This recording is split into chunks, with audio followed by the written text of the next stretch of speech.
Ole Miss versus Miami. It is a Final Four. It is the national semifinals. And of course, it is exactly the four teams that people expected to be there.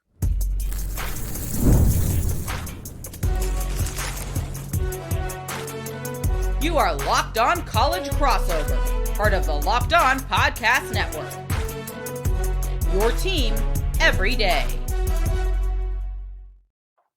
Good morning, sports fans. I am Stephen Willis from Locked On Ole Miss. He is Alex Donno from Locked On Canes. And Alex, man, on today's show, we're going to get to talk about all the storylines. Well, since I'm an Ole Miss podcast, it's probably not all the storylines, but we're going to talk about a lot of storylines. How you doing, bud?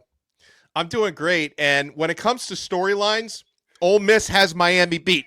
I will give you that, right? Because there's plenty going on around Miami. People thought they wouldn't even get to the playoff or shouldn't get to the playoff. And then here we both are in the Final Four. But I cannot compete with losing my head coach right before the playoffs and staff members right before the Final Four. Like, you have me beat there, Steven, in a lot of ways.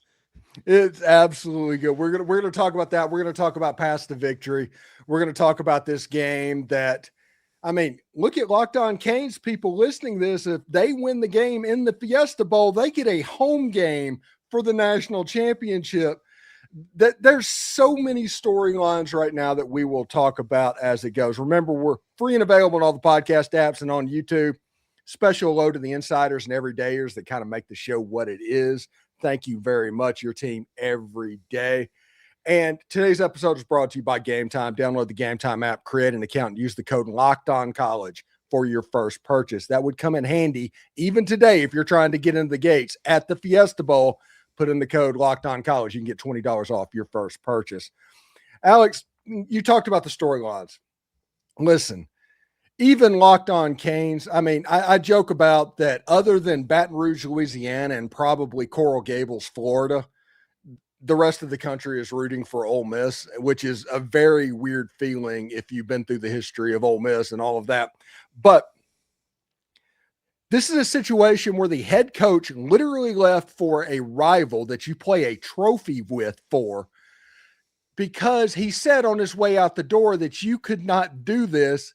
And then Ole Miss and Pete Golding are just doing it. And honestly, I love it for Ole Miss. And if not for the fact that they're matching up against Miami, like if they were playing either of the other two teams, I would be rooting for Ole Miss to get this done and to get to the championship, because I think it's an incredible story. I think Lane looks like a complete saboteur and a narcissist with the way he handled this whole situation. So it really is incredible. And like you mentioned, the part about, you know, people outside of Coral Gables and Baton Rouge rooting for Ole Miss. I think there's something about Miami fans and even Miami coaches and players.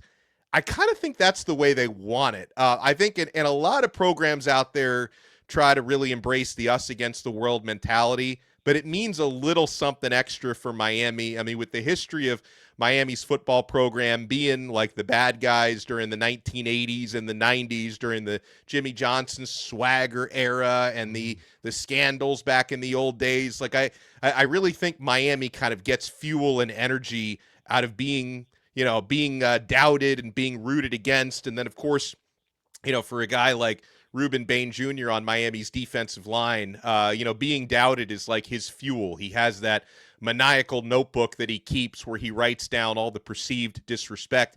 I will say Ole Miss is doing a pretty good job keeping the main thing and keeping it respectful. You're not getting a lot of bulletin board material yet.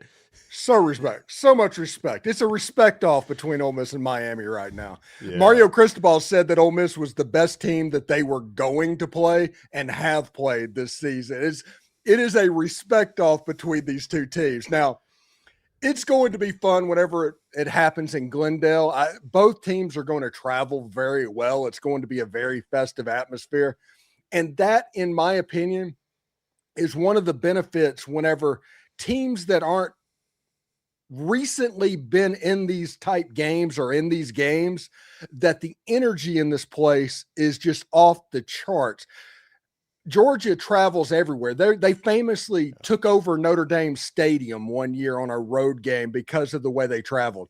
They were outnumbered by 70% to 30% in the Sugar Bowl. Ole Miss fans are juiced. Now, granted, New Orleans, we always joke about the three biggest cities in Mississippi is New Orleans, Memphis, and Mobile. But we will say this. They're going to travel to Glendale, and if they make it to Miami, they're going to sell that puppy out. Yeah. I believe it. And, like you said about the energy, for both of these fan bases. And I think it catches people a little off guard with the Miami side because, of course, people always have the jokes about Miami, not selling out their own stadium and they don't have a lot of alumni. But Miami's been traveling really well. I think a lot of folks, Miami's a weird situation because it's a small private university and a lot of the alumni live all around the country.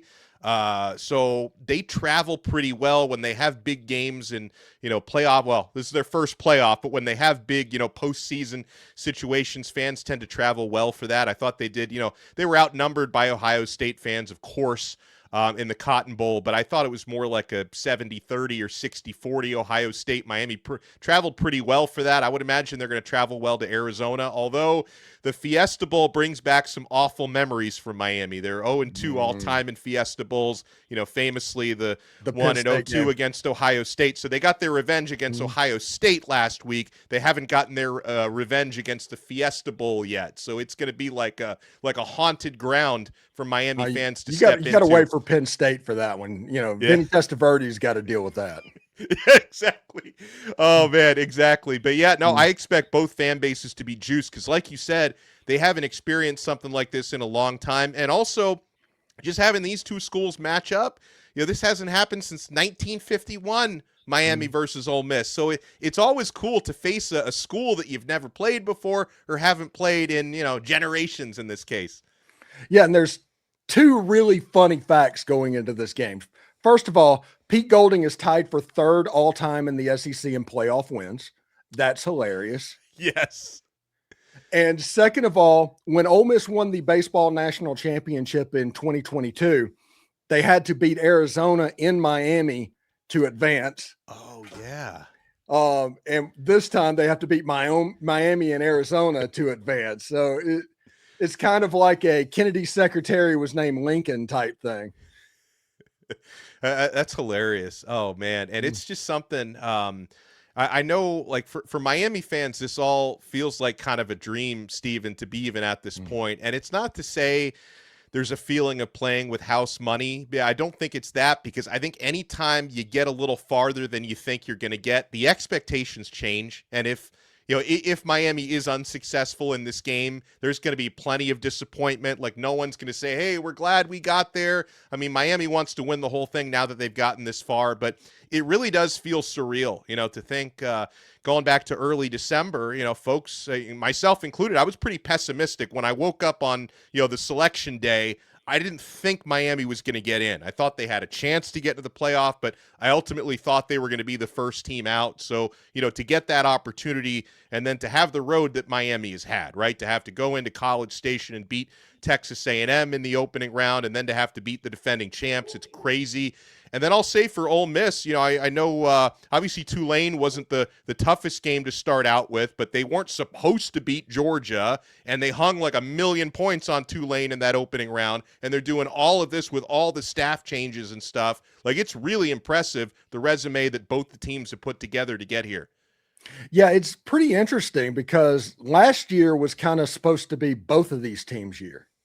To where you were going to get to the playoffs, and Ole Miss pulled a 9-3 and didn't make it. I think Miami was somewhere around 10-2, didn't make it. They were both around 15th in the nation whenever the final rankings came out. And this year was supposed to be kind of a rebuilding mode for both sides. And they turned it in. Ole Miss returned 2 starters off of last year's team. And they were able to turn this around to the point where this team would beat last year's Ole Miss team, which was much more talented than this team. This team would beat last year's team by 2 touchdowns. That's amazing. Yeah. And for Miami, they had a generational offense last year led by Cam Ward. But they had no D, Steven. I mean, they couldn't stop a nosebleed on defense last year. And then this year, Miami's offense is good. They're not what they were a season ago, but they're, able to, in the games that they've won this year, control the clock. In the games they've been successful, they haven't committed a lot of turnovers. Carson Beck has managed games very well, but it's been the defense that's carried them to this point. So it's really been a flip of the script, right? New defensive coordinator Corey Heatherman. And then, Miami's defensive line is having an incredible year with a lot of the same personnel, but that same personnel is healthy. Ruben Bain was injured for most of last year.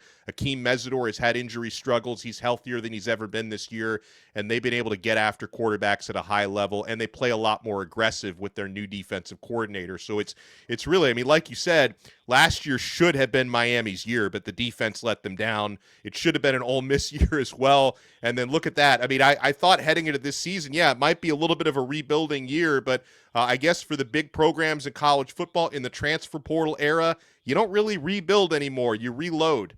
Yeah, absolutely. All right. When we come back, we will start talking about some of the players that you need to keep an eye on from each team in this ball game. Locked On Ole Miss, Locked On Canes, Stephen Willis, Alex Donno. We'll be right back right after this. Fridays feel different during basketball season, and FanDuel is making them even better. Every Friday night before the game tips off, FanDuel gives a new way to kick off the weekend with NBA Happy Hour. NBA Happy Hour is your official pregame. It's a limited time window where special offers can drop right inside the FanDuel app even before the action starts. I think it's Fridays from 6 to 7:30 Eastern time. They've become appointment television with NBA Happy Hour. Opening up the FanDuel app during Happy Hour always brings something new, either boosts or bonuses or surprises. It's easy to check out weekly specials before the tip-off and make a move before the window closes. The timing is perfect right before the game, right before the weekend starts. It adds extra energy to Friday night basketball without overthinking it. So before tip-off, check out the FanDuel app and see what's dropping during NBA Happy Hour every Friday from 6 to 7:30 Eastern time. You can bet on the college football semifinal games. Ole Miss is currently a 3.5-point dog to the Miami Hurricane. You're getting that beating the defending national championships bonus, I think, when it comes to the betting line a little bit. I think this game is almost a pick 'em. Is that kind of where you are at the moment, Alex? Yeah, 100%. I think this is going to be, especially with Ole Miss's offense, the toughest challenge Miami has faced. And in fact, I thought in some ways Georgia would have been a more favorable matchup for Miami just based on the style of play. Teams that try to match up physically with Miami, that's where the Hurricanes have had the most success. The teams that can really get creative on offense and score in a lot of different ways are the ones that give Miami more trouble. So I'm with you on the pick'em thing. Yeah, and so check it out for the NBA Happy Hour. It's a little basketball, a little action, a whole lot of Friday energy. That's NBA Happy Hour only on FanDuel, the official sportsbook partner of the NBA. Hey, do us a favor, like and subscribe and comment on the video. Subscribe to the podcast on whichever audio podcatcher you're listening to it on, and give us a 5-star review. It costs absolutely nothing, but it helps keep all the lights on around here. So please do that. And thank you very much for making Locked On Ole Miss and Locked On Canes your first listen of the day. Thank you for making Locked On the #1 sports podcast network in the world, potentially. Donno just came from Italy. He's probably listening to Locked On podcast over there. I got recognized over there. It was by an American traveling, but I would say it still counts. A guy in Italy recognized me from Locked On Canes. I will call that worldwide reach. Yes. You already live your team every day. Now take it up a level and go ad free. Join the Everydayer Club and get Locked On Ole Miss or Locked On Canes for free and no interruptions, and with a members only Discord access as well. Join the Everydayer Club today and check it out at lockedonolemess.supercast.com or lockedoncanes.supercast.com, or check the link down in the show notes below, and that can hook you up. All right. One thing that's interesting to me, I think that Ole Miss has seen a defense like Miami more than Miami have seen an offense like Ole Miss. And what my theory is Ole Miss saw the defensive line from Oklahoma, and that's a bunch of dudes. Those are some dudes. And so you've seen that. You've been up the level. It's not going to surprise you when Ruben Bain and all those guys show up. I think that Ole Miss needs to go as fast as humanly possible with their tempo. They're one of the few tempo teams. I think SMU runs some tempo, but as far as tempo goes, there's not many teams more that run offense more quickly than Ole Miss. And side to side, get Bain, get that pass rush off the field, get the twos in the game, and then go as fast as possible to keep those guys on the sideline. Yeah, in terms of what Miami has faced this year, and I'm not comparing these two teams, but when it comes to the strategy, I thought the opposing team that Miami faced this year that was most prepared to exploit their defense were the Louisville Cardinals, because Jeff Brom game planned in a lot of ways what you just described, going very, very fast, spreading the football around. Miller Moss was getting rid of the football so quickly, it wasn't giving Miami a whole lot of time to get home with their pass rush, and that was one of the two games that Miami lost this year. The offense didn't do well enough for the defense to adjust to it because Carson Beck threw 4 interceptions, right? So when it comes to Ole Miss, it's a team that has more weapons, as you know, than Louisville did, and probably more weapons than most of the teams, if not all the teams that Miami has faced this year. So they need to come up with an answer for that. They need to be extra disruptive on the defensive line, but I think the most important thing for Miami is maybe not to overcommit to try and sack Trinidad Chambliss, but to try to contain him in the pocket, because I see how many plays he's able to make when he gets outside and he extends plays. I would say the most similar offense that Miami has faced were for the players who returned from last year going up against Cam Ward, and that Miami offense in practice in 2024 is probably the most similar thing that they've seen to Ole Miss, but it's a different defensive coordinator for Miami this year than it was last year. And Chambliss is going to be a guy that's difficult for Miami to kind of replicate in the scout team. So I think there's some validity to what you said. A thing for Miami that I've got to hang my hat on and hope, in the case of Miami's defensive backfield, they're healthier than they were when Miami lost a couple of games in midseason. They've been able to have Keontae Scott back for the playoffs, who's played exceptionally well. They'll probably get one of their starting corners, O.J. Frederick, back this week from injury. He looks to be healthy now because they're going to need to play a close to perfect game on defense, I think, to affect this Ole Miss offense. Miami's capable of playing at a very high level on defense, but they haven't faced an offense like this. I do think in the case of Miami's pass rush, Ole Miss has faced some good ones, like you mentioned, Oklahoma. I think Miami's probably a little bit more potent even than that, but we'll see if Ole Miss is up for the challenge. I think they very well might be. I think it's a tremendous strength-on-strength matchup, the Ole Miss offense against the Miami defense. I think one thing that's interesting, and Texas A&M could not score the ball. So I'm not saying that Texas A&M gave the defense problems or anything like that.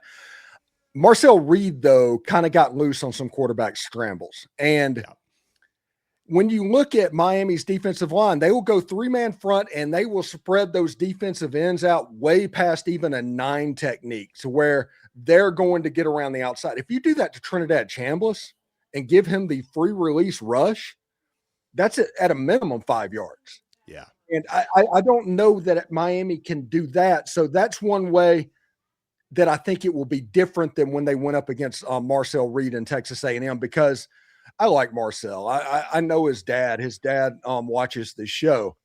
But he's not as polished of a passer as what Trinidad Chambliss is. So you didn't have to worry about what was going on down the field if you affected him, because he was quick to drop his eyes to look at the rush. Yeah, before Miami faced Marcel Reed, Miami's faced a number of really dangerous mobile quarterbacks this year. And at the time, not knowing Miami would face Ole Miss later in the playoffs, I referred to Marcel Reed as like the final boss.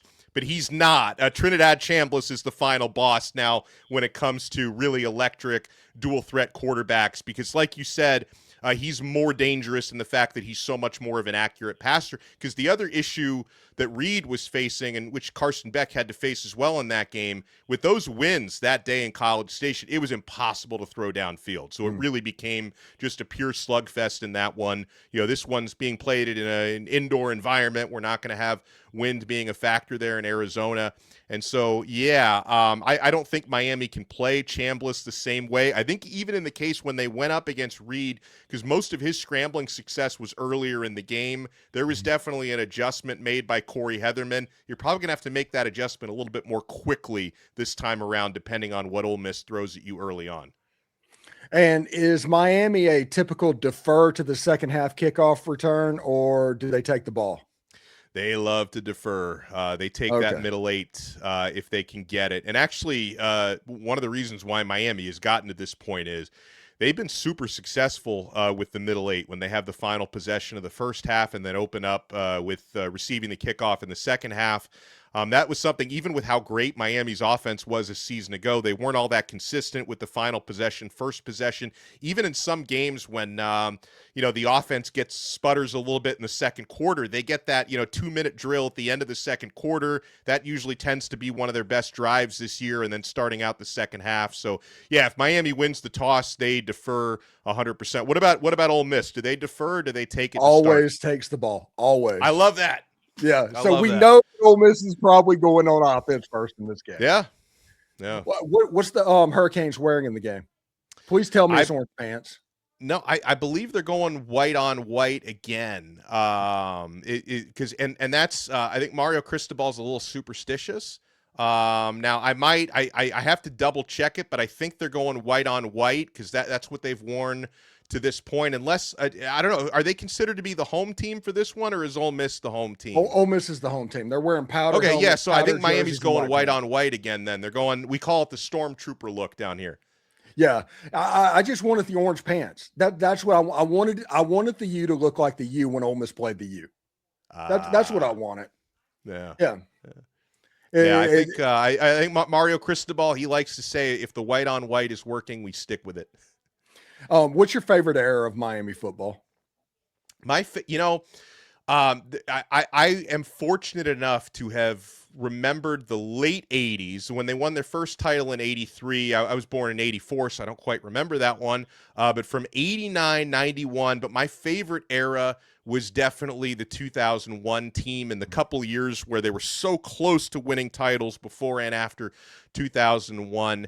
I loved Andre Johnson at receiver. Willis McGahee was a big part of the 02 team that just missed out on a title. He was one of my favorites. Ken Dorsey I loved. And then you had Ed Reed in the back end of your defense, seemingly scoring a pick six in every single game.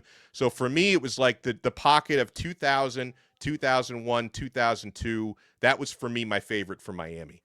Yeah, I remember my favorite Miami era is probably the Jimmy Johnson, Lou Holtz years, the late 80s. Oh my gosh. Yeah, that was tremendous. Yeah, the Steve Walsh and all of that going into Craig Erickson and the change over to Dennis. That was probably my favorite U era because, heck, at that point, Ole Miss was going, 4-6-1. You had to pick a team in the bowl game to kind of gravitate to, and mine was the U. That's something cool. That was fun, like those players. And I do think it's funny talking about the era that you watched, that Frank Gore was like a third or fourth string running back on that team. On the 01 team, and something like this would never happen in the transfer portal era, but Miami in one backfield had Clinton Portis, Willis McGahee, Frank Gore, and Najee Davenport all on the same team. And like you said, like Frank Gore got just a few carries that entire season, couldn't get on the field. They were moving Najee Davenport. They moved him to fullback so they could get two of their best backs on the field. It was, to be four deep like that with future NFL studs is just something that's tough to replicate these days. All right. So when we come back, we will give our paths to victory and we will give our final picks for the game here on the Locked On Ole Miss and Locked On Canes podcast. Stick around. Let's talk about something that most men don't bring up, but absolutely should. Stress from money, work life. It just doesn't switch off at the end of the day. When it shows up at the worst possible time, Rouge Yet Ready is designed to help you take back control. Rouge Yet Ready is a next generation prescription treatment created to support both brain and body so you can feel present, confident, and ready when the moment matters most. Rouge Yet Ready combines three clinically proven ingredients in one mint that dissolves under your tongue and it absorbs fast. You connect with other board certified doctors online, and everything ships discreetly to your door. It's easy to understand why over 150,000 men have already made the switch. Most men are ready in about 15 minutes on average, so you can stay present, confident, and in control when the moment is right. So if you've been thinking about taking the next step, now is the time. Head to Rugiet.com/lockedoncollege. That's RUGIET.com/lockedoncollege and get 15% off for a limited time. Rugiet ready. Feel present, feel confident, feel ready. And I don't know that anybody will need Rugiet ready when it comes to this Fiesta Bowl, because it's going to be one of those type of football games in this unbelievable respect off. I will give you the floor first on this one. What do you think Miami's path to victory? What does the game look like if Miami wins it?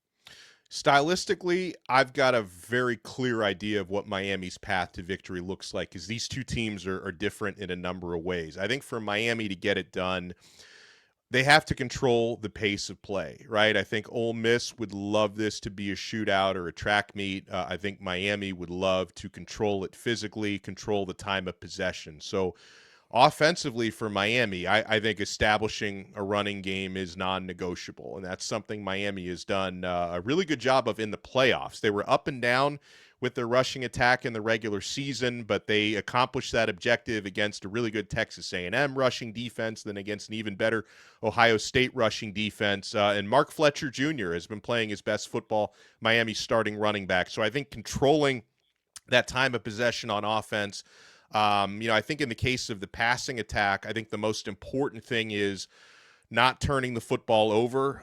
That's something Carson Beck has had success with over the past 6 games. I do think Miami's going to have to make some big plays through the passing game, simply because I don't think they're going to keep Ole Miss under 20 points the way they've done against their last couple opponents. So Miami's going to need to hit some plays through the air and score, but none of that is possible if they can't run the football. And then defensively, I already revealed a little bit of this, but the matchup against Trinidad Chambliss, to me, it's going to decide this game. They need to keep him contained. I think if you overcommit to try and sack him on every play, I think that's when he's going to be at his most dangerous. So I think discipline with your defensive line. You have to be mindful of your gap assignments, because not only can Chambliss hurt you on the ground, but if he doesn't, Kewon Lacey is going to in a big way. And you want to keep Chambliss from extending plays, because the more time you give his receivers to get open, the more they're going to burn you downfield. So I really think discipline and containing the opposing quarterback is important. And Miami's going to try. One thing they've been very good at this year is forcing turnovers and takeaway margin. They're, what are they now? I think plus 12 or plus 13 on the season in takeaway margin. So they're gonna try to force an extra turnover or two compared to Ole Miss. And I think most pace of play and time of possession, I think, is the most important thing. What about you?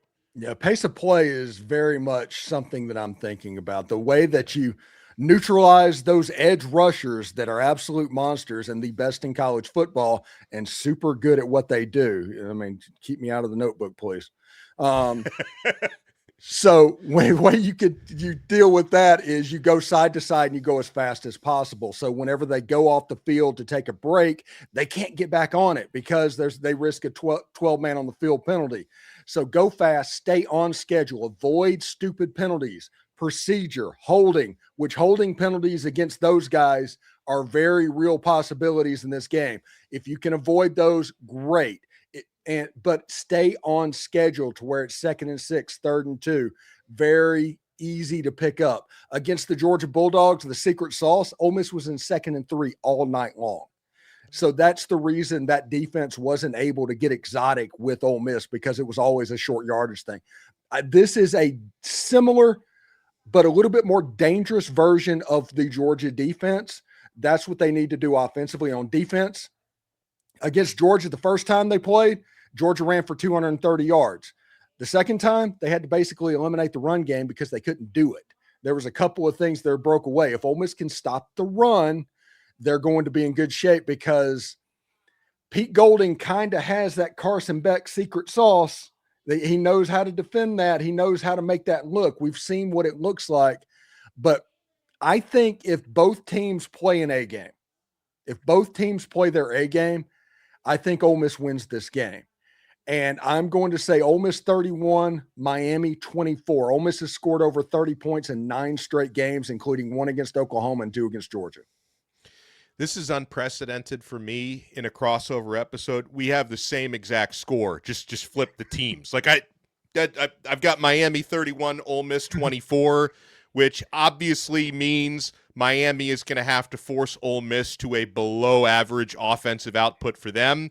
Ole Miss's defense scores over 37 points per game. Their offense scores over 37 points per game. Miami's defense gives up 13 points per game. So I'll meet you a little bit in the middle of that number. But yeah, I've got Miami 31-24. And again, that's contingent on a lot of the same stuff you said. Miami had penalty troubles during the regular season. They're going to try to keep those to a minimum, try to keep the turnovers to a minimum, force a takeaway or two. But yeah, I got the same score, just different team. Miami 31, Ole Miss 24.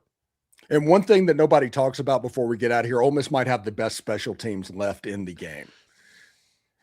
They have a field goal kicker that made 2 field goals over 55 yards in the Sugar Bowl. They have a punter that will be able to neutralize Malachi Toney because he basically directionally points it 50 yards and right out of bounds. He's really good. He's a 25-year-old Australian rules football player, and he's just really good at what he does. What do you got going on for the game, buddy? Yeah, well, we're gonna do at least one episode, if not 2 episodes per day. The next couple days, I'll probably have something else coming out here on Wednesday. Do a pregame, probably do a live pregame on Thursday, just to get people pumped. Because again, man, the opportunity both of these teams have to be in the national semifinal, and then if Miami can pull it out, they're going to be playing essentially a home game for the national championship. So this is exciting times, my friend. What about you? What do you have planned for the rest of the week? I've got tomorrow is the Why Ole Miss Wins episode. In the morning, we're going to do a pregame show like we always do. We do a live stream 2 hours before game time, and then immediately after the game, we will be live again. And then no matter what happens, we have a host of Ole Miss legends and people that participate on the channel giving their reactions in the immediate days afterwards. Awesome. So anyway, thank you so much, Alex, and I hope everybody has enjoyed this crossover. Thanks for tuning in today to this Locked On Ole Miss and Locked On Canes crossover. Make sure you subscribe and follow whichever show so you can get all the episodes. Make sure you go to all of our social channels as well, because is Locked On Canes and Locked On Ole Miss a part of your Spotify Wrapped? You can go on any social channel, let the national office know, and they will send you a link for a free month of the Everydayer Club. That's like a free exclusive Discord that is ad-free and no interruption shows and other perks as well. I'm telling you, it is something you need to do. For all of you on video, we're going to send you on over to the 24/7 National Locked On channel. And of course, if you're on audio, find a second listen. Locked On ACC, Locked On SEC, Locked On College Football. All are fantastic options as we get ready for a great football game. Alex, enjoy the game. Best of luck. Hope nobody gets injured. Yep. And I hope Miami loses the game in horribly miserable fashion. I hope Ole Miss gets crushed, but best of luck to you, man. This is going to be a lot of fun. All right. Take care, bud. See ya.